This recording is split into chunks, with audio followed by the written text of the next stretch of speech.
This year, the Metrobank Girls in Cricket Fund crowned 38 winners of the Metrobank Champion of Girls Cricket Award. That's one in every county. These winners have gone above and beyond to deliver growth and sustainability of girls cricket in their area. A huge thank you for all the work that you do to transform the game for girls. Hello and welcome to the Wisden Women's Cricket Weekly podcast.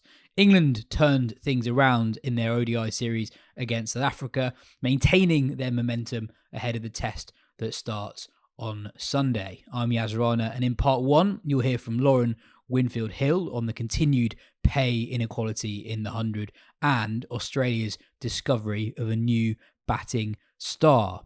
In part two, you'll hear from Katya Witney and Ben Gardner on the England-South Africa ODIs, the upcoming test match, and Ireland's sensational series victory over Bangladesh. Before we go to Lauren, though, a bit of news that's come in just after we recorded both of those two segments. The uncapped seamer Grace Potts is a last-minute addition to the England squad for the test against South Africa as injury cover for Kate Cross. Potts is a former Central Sparks and future Lancashire seamer, and she's a slightly surprising pick in that she's not actually played a lot in the 100. She's never actually taken a wicket in the competition. But from what I've seen, she offers something slightly different to what the other England seamers have. She's more of an away swing bowler, so it's potentially a horses for courses pick. South Africa were dismantled by away swing bowling from the Aussies when they played a test at the WACA earlier this year. Anyway, over to Lauren.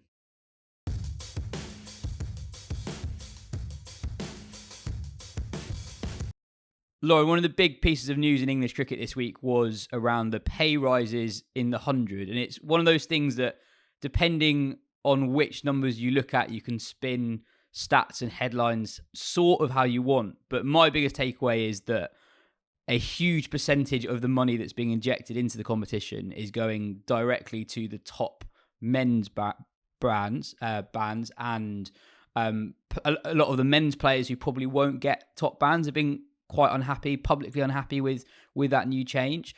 Obviously, part of that is that women's salaries, whilst going up, are not going up at the same rate as the top men's salaries. What are your thoughts and feelings on the news that came through earlier this week? Yeah, I think it's a bit of a case of sort of the rich are getting richer. And I think if you look at who generally sits on those top bands, both in the men's and the women's comps, a lot of them are the foreign players, the overseas. And, you know, I read a little bit about, you know, Tamar Mills had spoken about actually the English players, whether it be English internationals or, you know, I guess domestic county players, whatever you want to call them, your best of the English talent doesn't benefit an awful lot from the increases. So it's, yeah, so if you you know, you're trying to look after the English game and the English players, it's probably not really achieving that. I think the other thing is that, you know, when the 100 first came about, there was a lot of talks about equal pay, you know, equal platform, same grounds, etc., etc.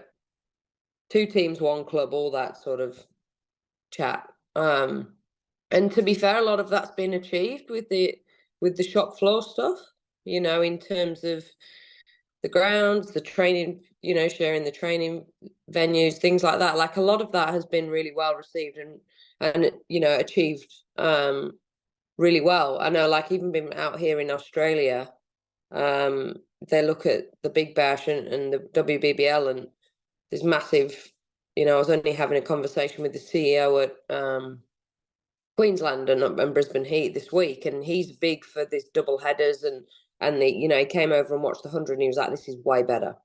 Like, this works. The men's and women's side by side just works. Packed out venues, you know, the crowds are enormous compared to what you get over here in the women's WBBL.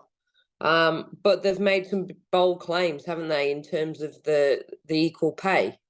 You know, so in lots of ways the equality is being achieved, but in lots of ways it, you know, they've fallen, you know, a decent way behind, I guess, the goal and what the agenda was, and that's not really closed up anymore. So yeah, it's and when you look at the success of the women's comp versus the men's, you know, the men's is is a decent comp. You've got some really world-class players playing in it. But I think it's the second best, arguably the best franchise comp in the women's game, if you're not talking about money in the WPL. If you're talking about the standard, the world-class venues, etc., etc., I think it's the best in the world. The crowds, the following, all that, that aside from the WPL contracts and the financial rumination that a lot of the girls get in that, it's the best comp. I truly believe that.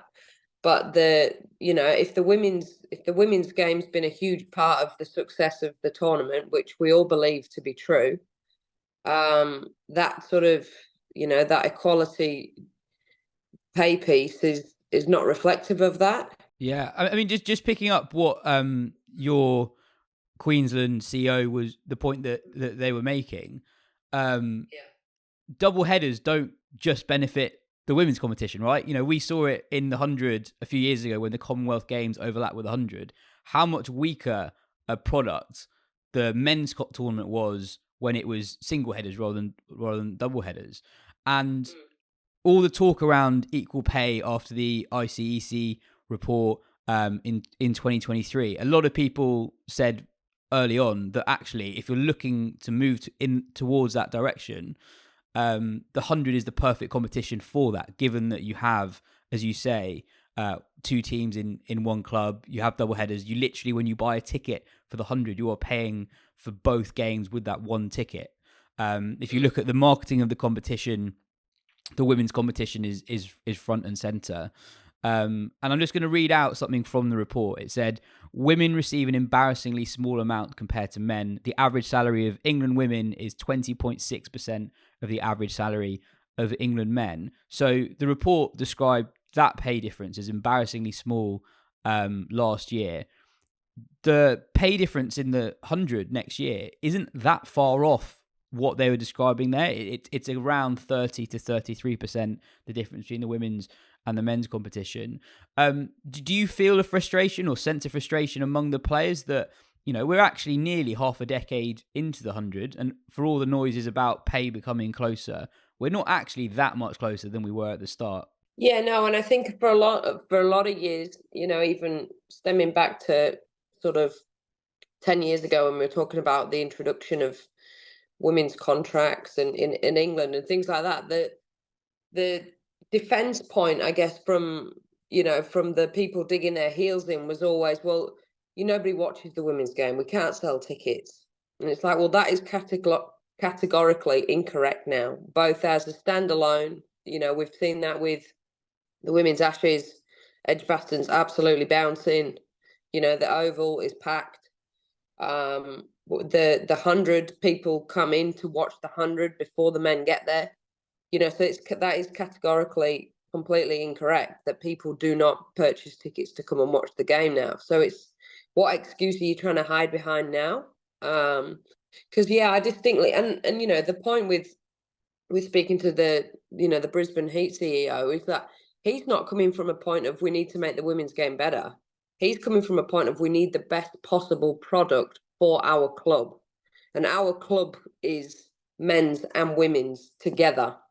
So it's even, as you said, it's not about trying to make women's cricket better and help the girls along, so we'll stick them on as a curtain raiser. It's got nothing to do with that. It's about making it the best possible product day out, bums on seats, making it the favourite sport in the country. And that's what he believed the 100 did better than what he sees in Australia, and is a big advocate for that.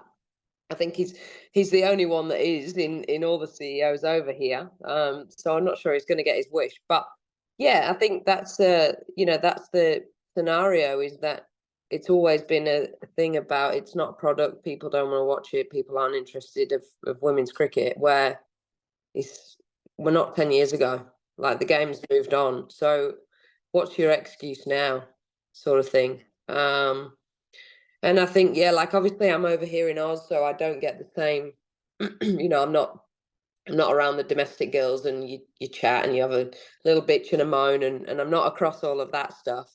But I've certainly seen a lot of, shares on social media. So, people don't share it unless they believe in it. And I've seen a lot from male and female English players, pretty annoyed and frustrated. And I think it's just been a big month really of news, varying news from the ECB, with the NOC stuff, and then now the 100 stuff. It sort of feels like the players have got their backs up a little bit at the minute. Yeah, I mean, there's a group of men's players who probably have played their last international games for England who, as you say, there've been lots of bits of news that they've not been happy with in the last few months. So I guess they're particularly empowered to comment publicly and comment against the suggested pay rises. But do you think that we'll see similar statements from players in the women's game, more public pronouncements, essentially calling out something happening that wasn't necessarily promised a few years ago? No, because I don't think there's enough freelancers. I think there's too many. All the power in English cricket is in England centrally contracted players. I think you look at people who are, I guess, freelancers that are not that are essentially retired from international cricket. There's hardly any. I'm not retired from international cricket, but I'm probably one of a few where I haven't been that long since I've played for England, and I've done this whole journeyman bit with franchise comps. But there's very few voices that fall into that category in the women's game. You look at the men's game, you've got your Jason Roys, your Alex Hales, players like that. I'm trying to think of even other women that are in that boat, and I just can't think of anyone that's not tied to a central contract. And you don't want to rock the boat from your employer, do you? So I don't think people will be, I don't know, they'll probably toe the line, and they won't be, they're not going to be overly explicit in their opinions, I guess. But, just the sheer amount of things that have been shared on social media and the sort of players that are doing that, there's certainly enough disgruntled players. Whether we see somebody really stand up and be strong on it, I'm not sure. Moving on to some actual cricket from the last week. Australia 3, India 0. You were watching and covering the entirety of that series. Some standout performances from Australia, perhaps none more so than Georgia Vole. We talked about her on last week's show, coming straight in and performing from day one, top scores in the first run chase, 100 in the second. I know we bigged her up last week, but that's some start to international cricket. Yeah, mate, I think she's done well because we've bigged her up. It's completely different to all our predictions in the T20 World Cup that everybody who said absolutely crashed out. Whereas Georgia Vole, she's delivered for us. So on your volley. But yeah, I've honestly never seen somebody look so at home in international cricket. I was in the gym with her this morning actually, and I was just like, mate, what a week for you. And she was pretty gassed, and she was like, it's just been crazy. And she said to me, oh, something that really annoys me about myself though is that I never really realised the height of things or let things sink in. And it honestly looked like she was just playing another game of cricket. And I said to, I said, were you nervous? And she said, no, I just sort of, she's like, I'm almost not unaware, but just taking it all in her stride. And I said to her, I was like, mate, it's pretty special, scoring 100 in your second game.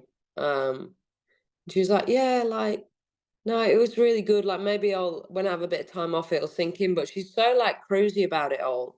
And she just looked so in control. There was barely any false shots. I know there was a chance given, and I think was it in the first game or the second? It probably was 100 where there was a sharp chance shelled by Richard Ghosh keeping, but just the cleanness and the control. She just looked in total control. And the other thing was she was striking at 116 strike rate, and got off to a flyer, but never really dropped below that the entire innings. And you're playing 50 over cricket, you don't see that from an opener to maintain that very often against a decent side. It's sort of easier to do it against the lower ranked teams and score at a decent click and score hundreds, but to do it against India, who I don't think were great, to be honest. I think their bowling is average. I think that's the reason that they have never quite managed to reach the heights that we all believe they're capable of, in my opinion. They're probably a world-class leggy or left-arm spinner down and a bit of out-and-out pace. But nonetheless, it was a couple of proper knocks. And even in the last game, in the last ODI, she got a pretty good ball, nipped back, bowled. It wasn't a false shot. It was, again, in total control. Another great partnership at a really good rate. Yeah, like she just looks absolutely like she belongs. Mm. Yeah, in that 100, what struck me about it, I guess there are two things. One, she's opening the batting with Phoebe Litchfield, who's gone all right so far in her international career. And I know that Litchfield caught up towards the end of her innings, but halfway through, Vol's strike rate was so much higher than Litchfield's. And then two, it's really interesting that you say that about her reaction to it, because I was waiting for her to get to 100, and I was sort of interested to see what her reaction would be. It's a big moment. You can really build it up in your head. It's what you worked for your entire life. She gets to three figures as if, got a few runs in the back garden. There was no big celebration. Yeah. It was just a smile, and it was like, yeah, move on. Yeah, no, it was. I was in the gym and I was watching it on the TV in the gym that's just at the ground. And I was like, I better go outside and go and watch her get the 100. And yeah, it was. It was just like, it was literally like watching her get 100 for Queensland against WA in the second game of the season. It was the exact same. Like she was just, oh yeah, this is. And I said to her, I said, like I said, it is at some point let it settle in. Like it's been a huge start to your international career, and she said, it because I set such high expectations of myself. She said I was just doing what I felt that's what I should be doing. I felt like I was just doing my job. And that was, it was just like, well, yeah, this is what I'm supposed to do. So it just sort of goes to show the sort of probably the confidence that she's got, and also like the expectation that it's like she wasn't coming in going, oh, I'll see how we go. Like I'm just in for a few games. It was no, like my celebration reflected that that's my job and that's what I'm here to do. So yeah, it was interesting speaking to her in the gym today because I said to her, I was like, you look so chill out there. She was like, yeah, I didn't really feel any different, which is incredible, really, because I don't think there's many players on their debut that looked, like you just usually look like a cat on a hot tin roof. And you talk about the Phoebe Litchfield at the other end. I actually think the first two games Phoebe Litchfield looked a bit like a cat on a hot tin roof. She looks like she was trying to force the game, moving around loads, like just trying to really muscle her way around it. Whereas Volley just sort of stood still and was just all class, all around the ground, picked up length, banged it down the ground. And she looked like the player that had been playing for 5 years, and Litchfield looked like the player on debut that was just a bit, she can be quite phonetic and a bit all over with lots of movements and things like that. But yeah, like she just looked like she was calm, she was still and in total control. What do you think Australia are going to do when Alyssa Healy comes back? Because you can't drop someone who's just scored 100 in their second game, or can you? Well, I know it's interesting. Like all the talk has obviously been, like, well, surely Volley stays in, and then obviously Volley's then been added to the New Zealand squad, which she wasn't in, at the start of the week. And then people are going, yeah, but you're not dropping Healy like from the last 50 over World Cup and all this, that, and the other. I mean, Healy's been lean for a while. She's not done an awful lot. I think she's been okay in 50 over stuff, but she's been quite lean in for a while in T20s, probably since she took over captaincy. Yeah, so just on that, sorry, I've got a couple of numbers on that. So since Healy took over the captaincy, she's played 16 ODIs, averages 25. No scores of 100 in that time. That's from 16 games, 250 plus scores in that 16 game run, and that's over 2 years now. It's a reasonable Yeah, that's run of pretty lean games. as well. Like 250s in 16 opportunities at the top of the order. I think if that was a young player or somebody that was single skilled and wasn't captain, they might be getting the flick. You know, like we spoke about Katya being dropped from T20s in an England shirt. Well, that's the reason why. You know, it's probably that run of that little returns, and you sort of all of a sudden carrying drinks. So yeah, the returns aren't huge. So it's an interesting conundrum because I'm going in my head, I might let the two youngsters open. Great partnership, look like they're having the time of their lives out there, like the chemistry's great. It's just working. Healy slots in at 7 and is the captain and the keeper and plays that sort of role that she plays in Test cricket. I'm not sure that went down hugely well with the Aussie audience, but that was just my thoughts of, do you have to, rejig it and keep her in? Like, I don't know. Like I said, India weren't great, but the knocks in, watching them in the flesh, the nature, sometimes, you score runs and people, runs, whatever, like, but the nature of how she scored them and the control, she looked, played off the front foot, played off the back foot, picked up length, swept, hit down the ground. Like, there was barely a false shot and there was barely a part of the ground that she didn't access. You mentioned India a couple of times there. What do you make of where they're at? They fielded a really inexperienced bowling attack. Priya Mishra, for example, she hasn't even played a game in the WPL yet. Is playing for India in a series against Australia. I know it's a different format, but that gives a sense of the lack of experience there. You have a few bowlers in particular who we've not seen with India at global events before. Are they trying to rebuild? Are they trying to lay the foundations for something further down the line, or are they just not quite sure of their best 11 at the moment? I honestly don't know. Like, I don't think they use what they've got well for a start. You look at Dipti Sharma and like she's just not bowling. Like, she's not bowling in the first half of games quite often. You got a left-hander at the top of the order. And we've had massive partnerships at the top of the order, and Dipti Sharma's not bowling. You think, well, the off spinner's the matchup, and she's probably your best bowler, and she's not bowling. And I like it, like I was just saying before. I think they're a world class spinner and a world class seamer away from being competitive. And they're on this merry-go-round of trialing people, but it's like, well, I don't know. We had a conversation on air with Fox, and we were talking about you need a quick. You look all around the global game: Darcy Brown, Tav Lammick, Lauren Filer, Shabnam Ishmael when she was playing, Molly Penfold, Leah Tahuhu, like teams that compete have quicks that can, bowl two lengths. People can't just camp on the front foot. India don't have that. There's nobody in that bowling lineup that can put you on the back foot. You look across the WPL, there's not a lot of that. There's none of that either. But I think it comes down to your talent development. Like, what are you actually looking for? Because you look at like England, men's and women's. Lauren Filer wouldn't rip up domestic numbers. Like, she's hardly played any domestic cricket really, and there was no way her figures stood out more than others. It's your themers with the Ringfields, and they get 3 for every game. And Filer will come in and go at tens, but she bowls rockets at this point. But you go, well, she's what we need. Like, it's not about what's going to be good domestically. It's about what's going to be good, not even internationally, like what's going to be the best in the game.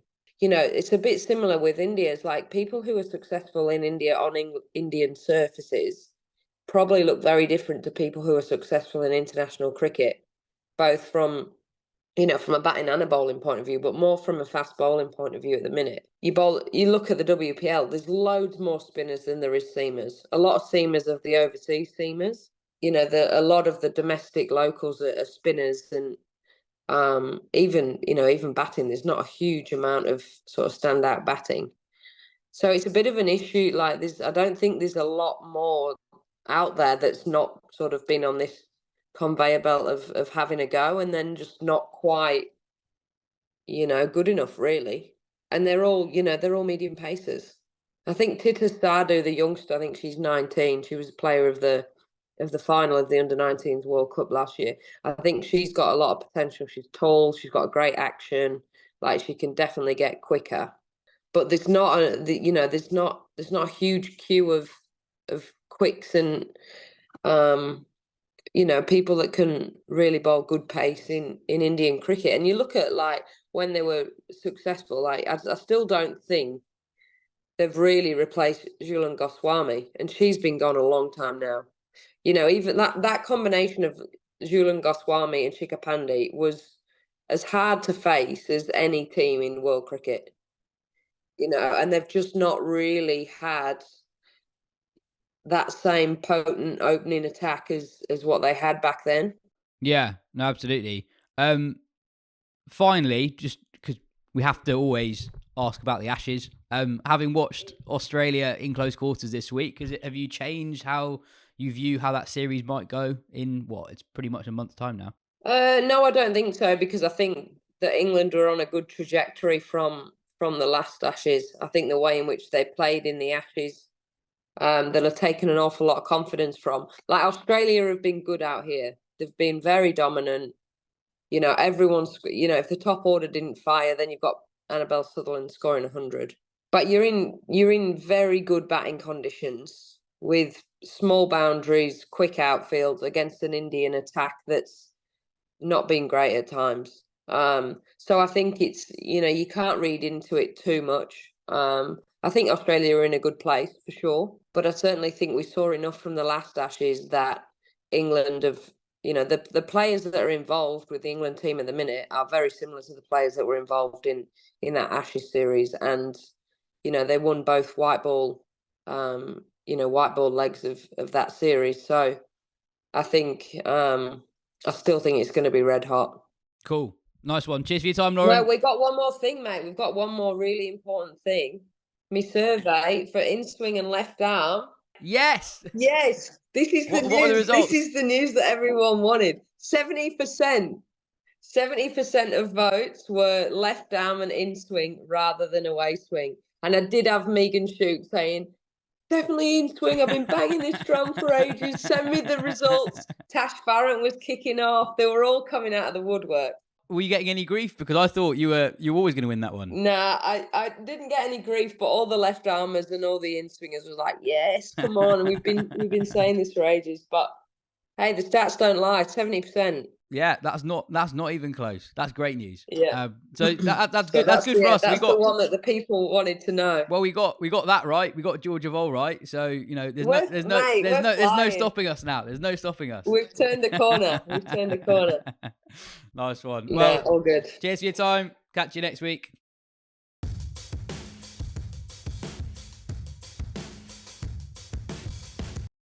England turned things around against South Africa in the ODI series, having lost the first game. They won the second, bowling South Africa out for 135, and then they won a good chase in the third, a rain-affected game. Tammy Beaumont scoring 65 off 46, Amy Jones 49 off 36. A more meaningful series win this than the T20I. South Africa had Cap and Kaka back in the attack. Katya, what were your overall impressions of the ODI series? Who stood out for you from an England point of view?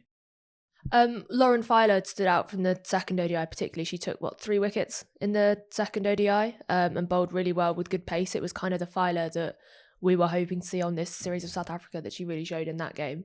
And then you can also look at Tammy Beaumont in the game yesterday, which was a really, really impressive innings in some really difficult conditions. The game was delayed a lot yesterday and there was a lot of lightning about, a lot of wind. The bails at one point broke, which I think was partly to do with the weather. And it was essentially a T20 innings, which is what made it really impressive, given Tammy Beaumont's been in and out of the T20 side over the last couple of years. Coming after the first over when England lost 2 wickets while she was at the other end.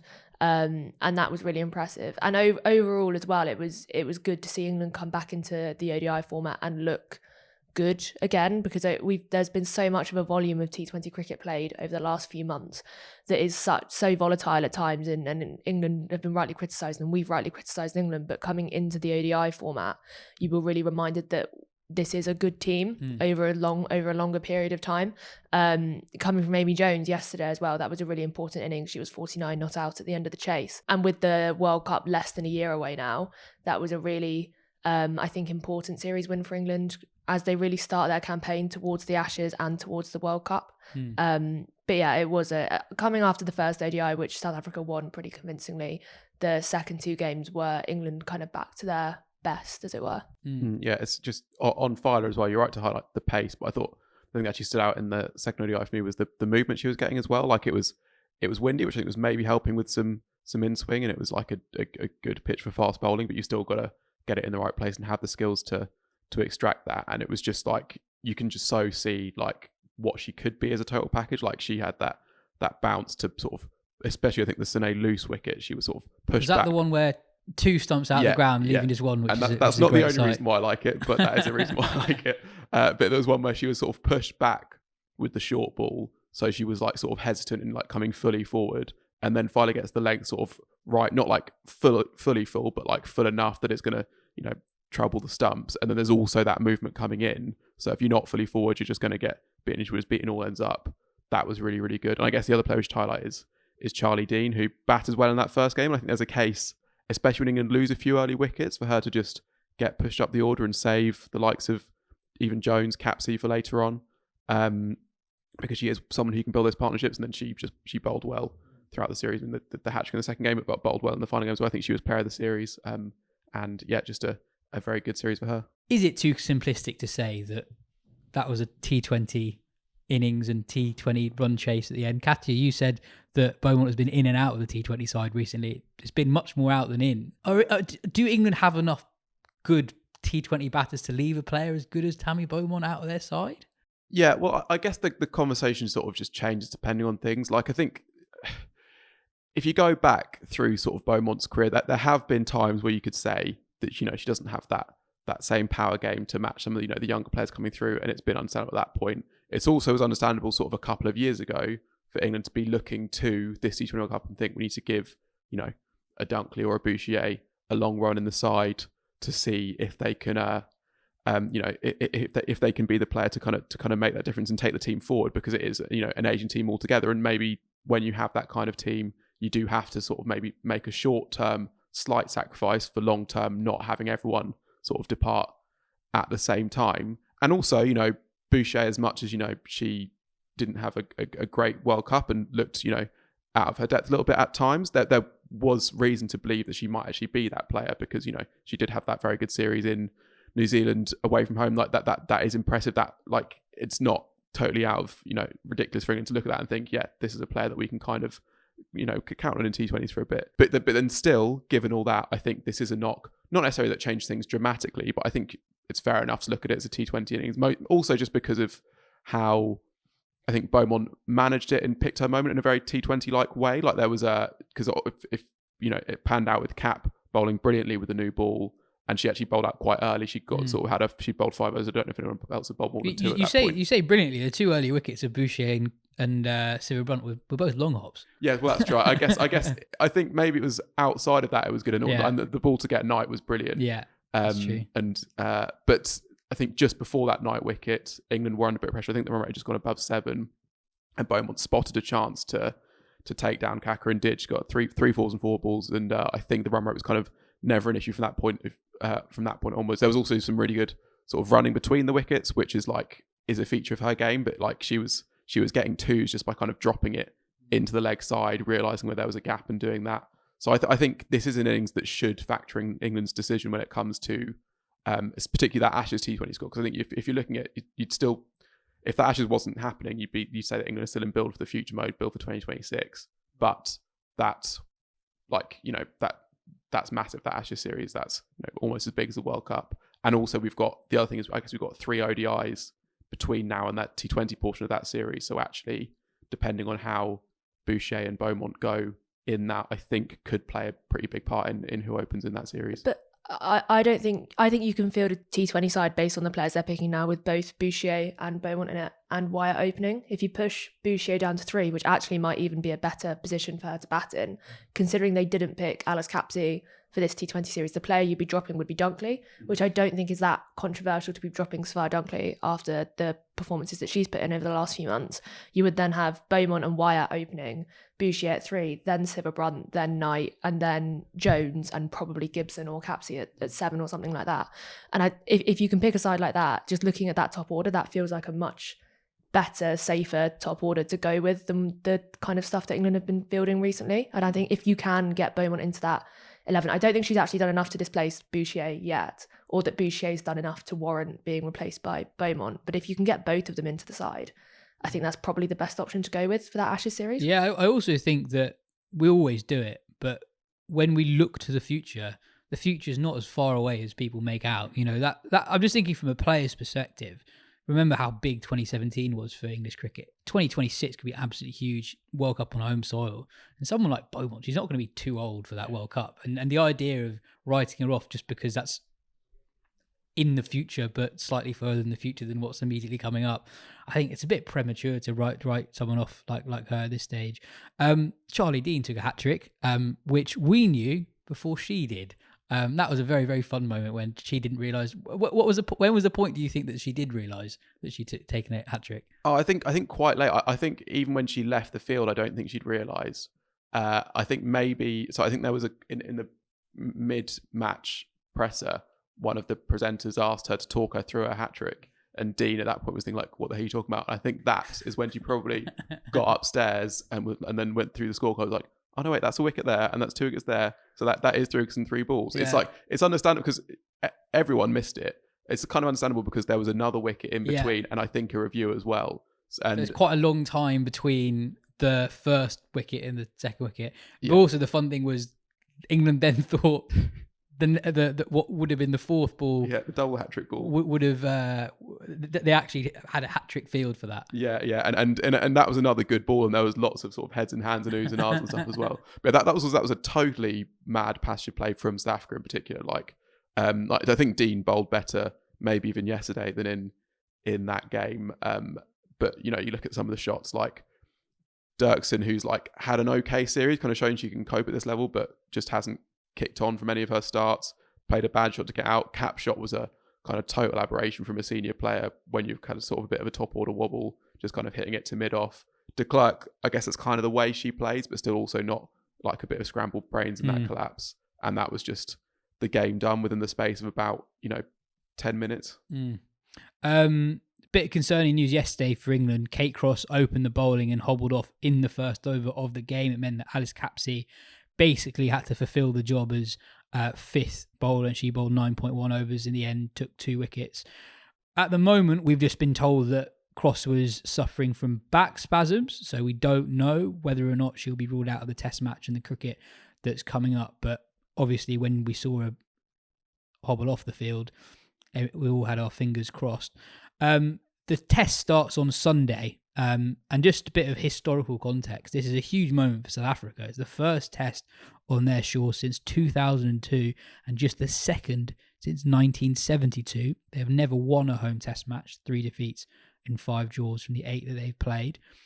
South Africa last played against India in Chennai earlier this year. They lost that by 10 wickets as India scored 600 for 6 declared in the first innings. They were also thrashed by Australia early in the year, bowled out for 75 in the first innings before Australia hit 575 for 9.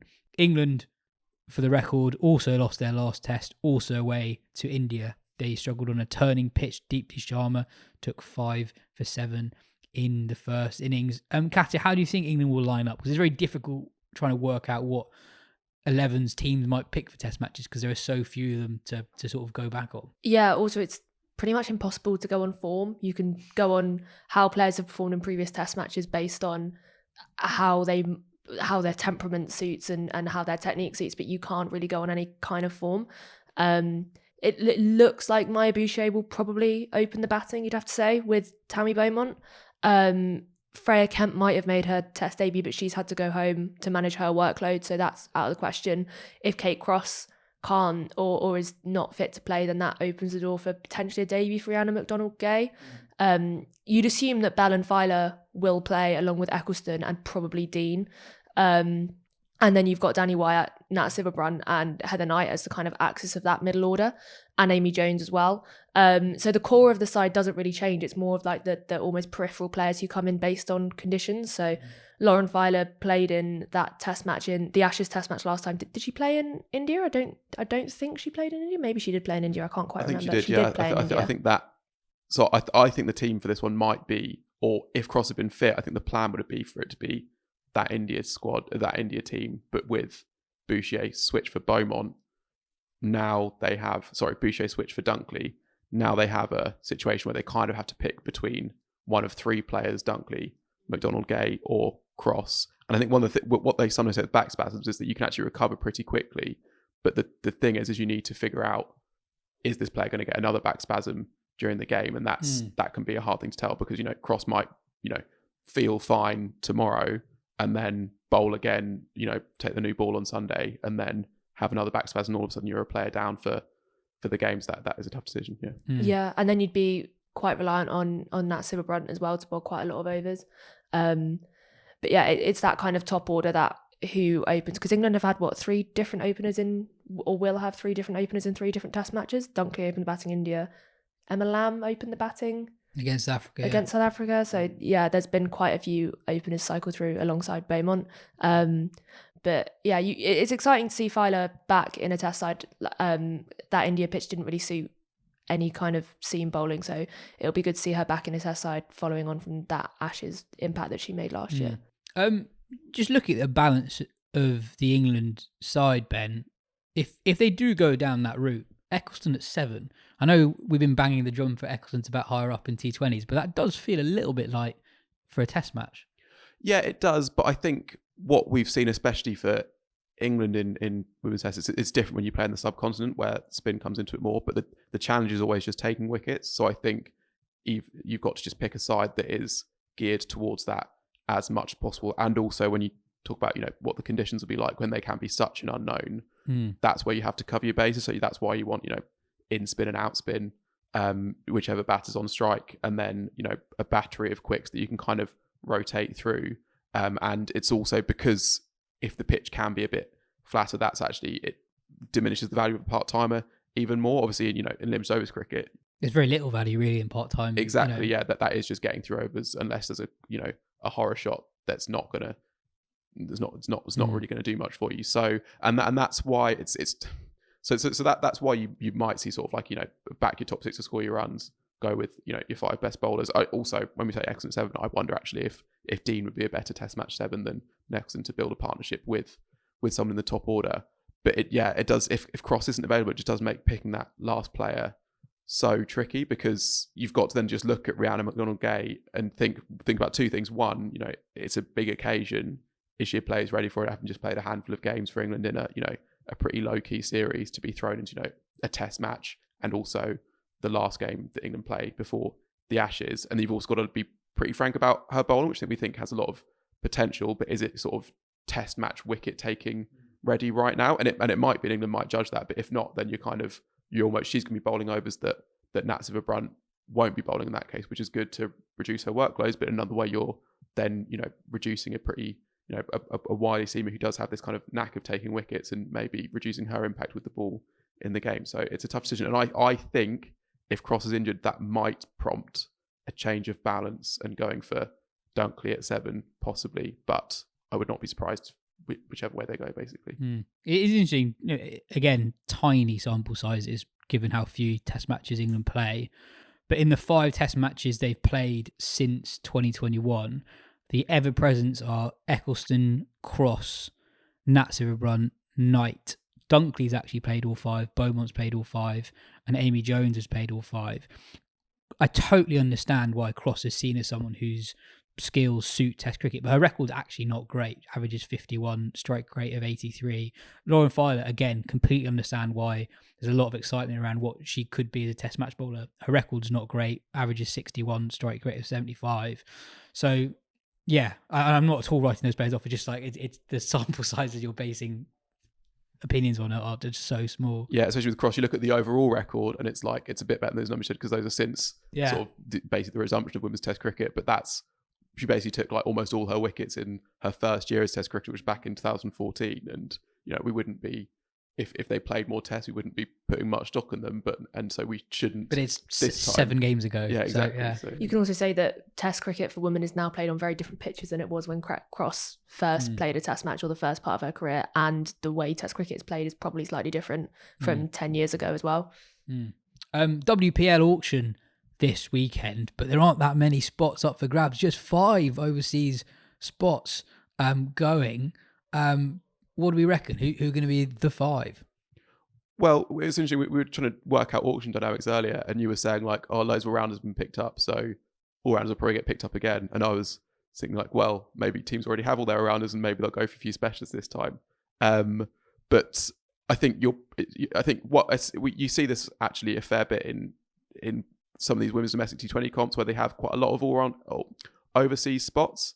Is that you want to pick your overseas players and your big name domestic international players to kind of do everything, because there can be quite a big drop off down to the players below. So I think that just increases the value of the all-rounders even more. And so given that, I mean, even if it wasn't given that, Dottin would be a pretty sure thing to be picked up given the T20 World Cup she had. She's one of the best hitters in the world game. So I think she's actually basically the one player I think I could guarantee to be picked up. And there's probably a pool of about 6 or 7 below that I can see going a few ways. Like if teams are looking for quicks, there's sort of 3 or 4 in that bracket. There's Filer, Darcy Brown, Lauren Bell, Lauren Cheadle, I guess, who because she's a left armer, even though she doesn't play much international cricket, it offers something different. Yeah, exactly. And then obviously Bell is she's an attack leader for one of the best sides in the world, but also if teams are just looking for that raw pace, then maybe then you go for a Brown or for a Filer. I guess there's a couple of sort of wrist spinners who that Sarah Glenn and Alana King are world class wrist spinners, but it's the same dynamic you see with the men's IPL auction, is that if you there's a lot of high class domestic spin about, so that is somewhere you can sort of afford to cut costs and not have an overseas player. I think it's basically just Eccleston and Gardner who are the 2 overseas spinners, specialist spinners who are picked up at the moment. And then I think the 2 almost interesting ones then to look at after that are Ireland's Orla Prendergast, who's kind of burst on as this kind of this all-round option. Had a really good series in Bangladesh as well, was taking a lot of wickets and sort of contributing with the bat. And then Lizelle Lee, who is had a brilliant WBBL, scoring hundreds. She is another player who can hit sixes when others can't. But I think she is very one-dimensional, that she doesn't offer much in the field. If anything, she's sort of a slight liability in the field if she's not keeping wicket, and looks like all the teams are pretty settled first choice keepers. So it depends if someone's willing to take a punt just because she can win you a game with the bat, or if looking at the all-round combination of a side and a squad, she doesn't quite get in. Before we started recording, I was putting out there that Georgia Vole might be in demand, given that she's just scored millions of runs against India, but she's not actually in the auction. On the Lauren Bell stuff, I think it's almost a foregone conclusion that Lauren Bell's going to go to Mumbai Indians. Mumbai Indians needs an overseas quick. Charlotte Edwards is their head coach of Southern Vipers, head coach of Southern Brave. I would be astounded if Lauren Bell does not go to Mumbai Indians. Any other calls for players going? I guess there are only 5 players to be picked up, but I guess it's quite interesting looking at how few, the dynamics of it being that there are so few England players in it. At the moment, the only English players are Capsey, Nat Siver-Brunt, Kate Cross, Danny Wyatt-Hodge and Sophie Eccleston. So only 5 at the moment, and 2 of those aren't actually in the England team at the moment, which is quite weird. I think there's also an interesting dynamic that Heather Knight, we're not expecting to be picked up in this auction, and that will make Heather Knight pretty much the only top flight international captain who hasn't got a WPL contract. Laura Wolfart's got one. I know Sophie Devine's given up the New Zealand captaincy now, but she's also got a contract. Alyssa Healy, Hayley Matthews, has Atapatu been retained? Atapatu's been retained. So yeah, that's quite an interesting dynamic to look at as well. Yeah, and then it's just in the Indian players that could get picked up as well. There's a couple. I think Yas Rana could be an interesting one to watch because she is basically the only Test specialist in the women's game.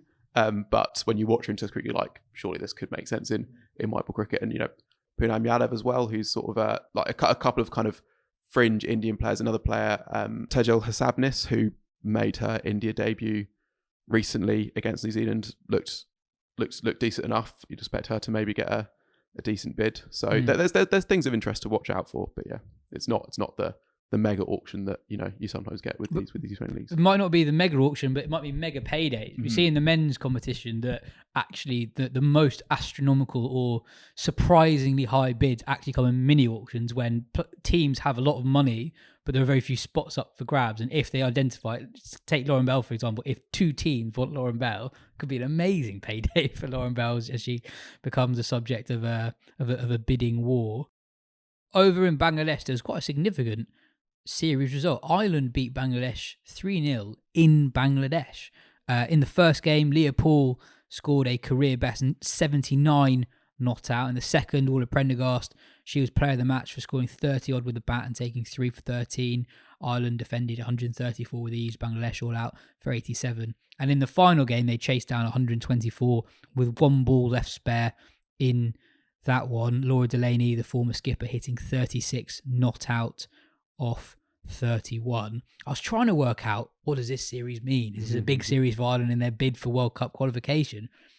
And actually, looking into it, the T20 World Cup qualification for 2026 is kind of absurd in that you have 6 teams who qualify automatically based on how they did at the World Cup just gone, but then 2 spots go to the next best 2 teams ranked in the world. But that is already decided 2 years out from the World Cup. So Sri Lanka and Pakistan are already going to be there. So even though that it's feasible that Ireland or Bangladesh nudge their way above Pakistan in the not too distant future, all they've got is a qualifier and quite a long way out of the competition as well. I don't understand it. Yeah, but that's the ICC for you. I mean, wouldn't it be great if we had a qualification pathway? Like, it would give genuine meaning to international cricket outside of World Cups. You would have jeopardy.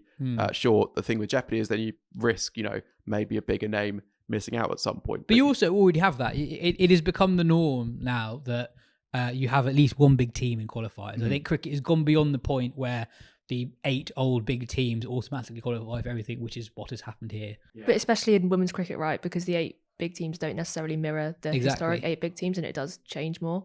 I also think that genuinely, actually, the last couple of months with the ODI league that you qualify for the next year's Cricket World Cup through has actually been a really good, even though most of it's already been decided, it's actually been made the ODI series that have been happening quite good in terms of teams, mostly New Zealand, trying to get that last qualification spot.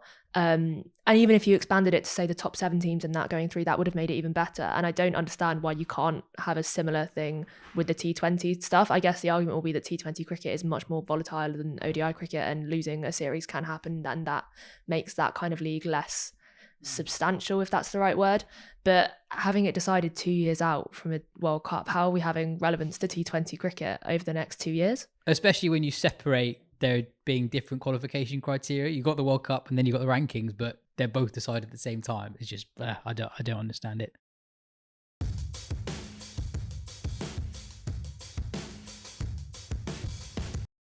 Another huge thank you and well done to the 38 winners of the Metro Bank Champion of Girls Cricket in 2024. The work you do to transform the game for girls is incredible. If you want to find out more about the fund, visit metrobankonline.co.uk/cricket.